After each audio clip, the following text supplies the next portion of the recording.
वानर वीरों के बीच श्री रामचंद्र जी ने सौम्य भाव से कहा, हे वानर वीरों, हम लंका को किस प्रकार से जाएंगे? यह तो उत्ताल तरंगों वाली बड़ी भयानक दिखाई पड़ती है। तो विभीषण जी ने कहा कि आपके अंदर अपार बल है, आप खेल खेल में ही इसको एक बाण से सुखा सकते हैं। विभीषण जी ने कहा, हे प्रभु, मेरी एक इच्छा है कि आप समुद्र देवता से प्रार्थना कर लीजिए और प्रार्थना करने पर निश्चय ही कुछ ना कुछ इसका उपाय समुद्र देवता बता देंगे, इसलिए आप समुद्र देवता से प्रार्थना करिए।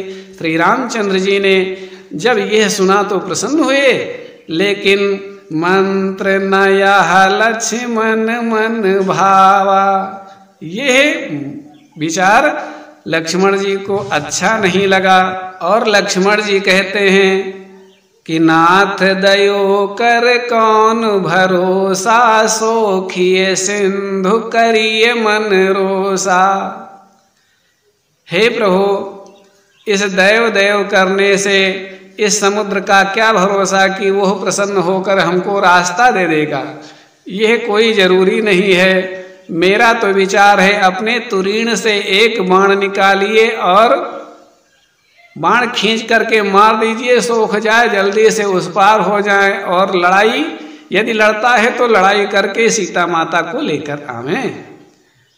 जब श्री रामचंद्र जी ने यह बात सुना तो मुस्कुराए, अपने अनुज से कहा, ऐसा ही होगा, लेकिन थोड़ा सा हम भी चाहते हैं कि समुद्र को मना लें।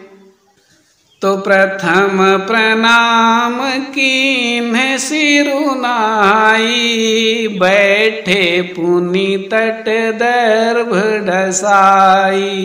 प्रणाम की परंपरा हमारे भारत देश में पहले से थी। श्री रामचंद्र जी ने समुद्र देवता को प्रणाम करके तट के किनारे जाकर आसन लगाया उषा की और उस पर बैठ करके प्रार्थना करने लगे। इधर तो श्री रामचंद्र जी प्रार्थना कर रहे हैं और तुलसी बाबा के माध्यम से आइए चलते हैं। तुलसी बाबा लंका का क्या दृश्य दिखलाते हैं अपने इस रामचरितमानस महाकाव्य में। कहते हैं कि इधर तो यह बात हुई और उधर होता है क्या कि रावण का दरबार लगा हुआ है। ऐसा वाल्मीकि जी भी कहते हैं कि रावण का दरबार लगा हुआ है और शार्दूल नाम का एक गुप्तचर आता है और कहता है, महाराज की जय हो। रावण ने कहा, क्या समाचार लेकर आए हो? तो उस शार्दूल नाम के निश्चर ने कहा, महाराज, मैंने जाकर आकाश मार्ग से यह देखा है कि उस पार वानरों की बड़ी भारी सेना इकट्ठी हुई है और 2 मानव हैं और वो वानर भी है जो लंका को जलाकर चला गया है। मुझे ऐसा लगता है कि शायद ये आक्रमण करने वाले हैं हमारे देश पर, इसलिए सतर्क रहना बहुत जरूरी है। तो रावण ने कहा, ठीक है, तुम जाओ और हम अभी विचार करते हैं कुछ। और जाकर के सुक नाम के गुप्तचर को बुलाता है और कहता है, हे सुक, मेरी बात को ध्यान से सुनो।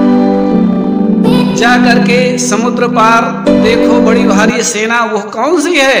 और यदि कहीं सुग्रीव नाम का कोई वानर वीर दिखाई पड़े तो उससे कहना कि हे ऋक्ष राजानंदन, आप के भाई मेरे मित्र थे, अर्थात रावण के मित्र थे, और आप इस वनवासियों की सहायता करके निश्चय ही मुझसे शत्रुता मोल ले रहे हैं।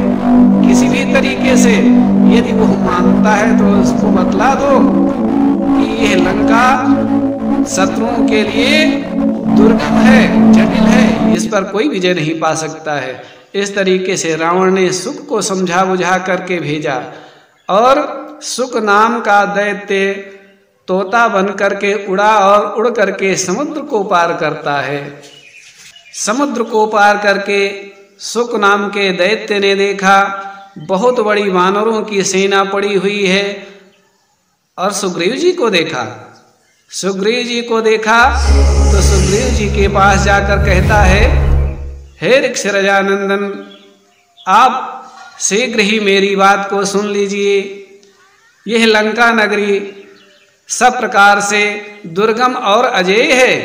इस पर तुम्हारी सेना विजय नहीं पा सकती। ये समुद्र से चारों ओर घिरी हुई है, इसलिए आप यहाँ से लौट जाओ और इन वनवासियों की मदद ना करो। ऐसा उस शुक के कहने पर सभी वानर वीर एकत्रित हो गए और उसमें तो कुछ इच्छाचारी वानर थे। उन्होंने छलांग लगाया और आकाश में जहाँ शुक स्थित था उसके सामने खड़े होकर के उसको पकड़ लिया। पकड़ करके नीचे ले आए और उसके बाल को, उसके पंख को हल्का कर दिया था तो उनके पंखों में से कमी आ गई। उखाड़ करके फेंक दिया। कहा, तुम कौन हो?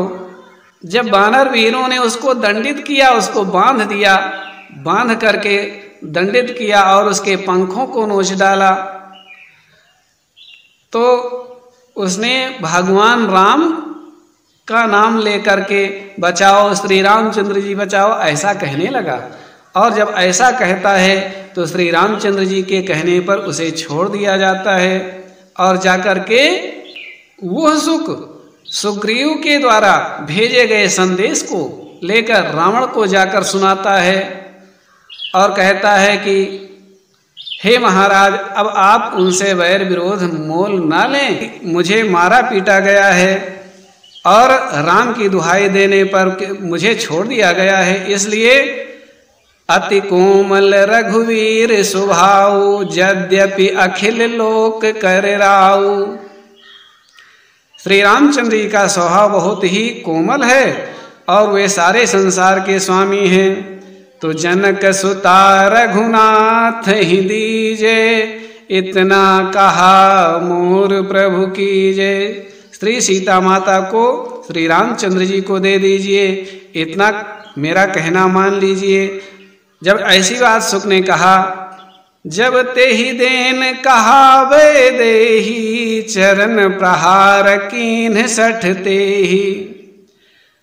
जब सीता माता को वापस करने की बात शुक ने कहा तो रावण ने चरण प्रहार किया, ठीक वैसे जैसे विभीषण जी को लात मारी थी वैसे चरण प्रहार किया।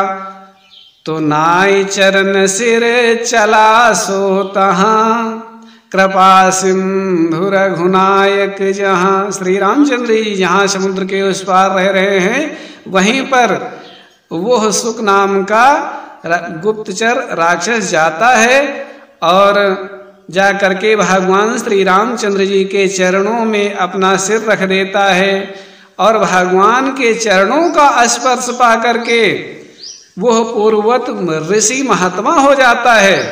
और जब यह दृश्य देखा देवताओं ने तो प्रसन्न हो गए। माता गौरी ने प्रश्न किया, ऐसा क्यों हो गया? तो भगवान शिव जी कहते हैं कि ऋषि अगस्त की साप भवानी, राक्षस भयऊ रहा मुनि ज्ञानी। कर भगवान श्री रामचंद्र जी की शरण में सभी भक्त रहें, सभी सदैव प्रसन्न रहें, यही हृदय से इच्छा है। सभी भगवत भक्तों को श्री हरिदास अनुदास का कोटि नमन। अगले एपिसोड में मिलेंगे। जय श्री सीताराम।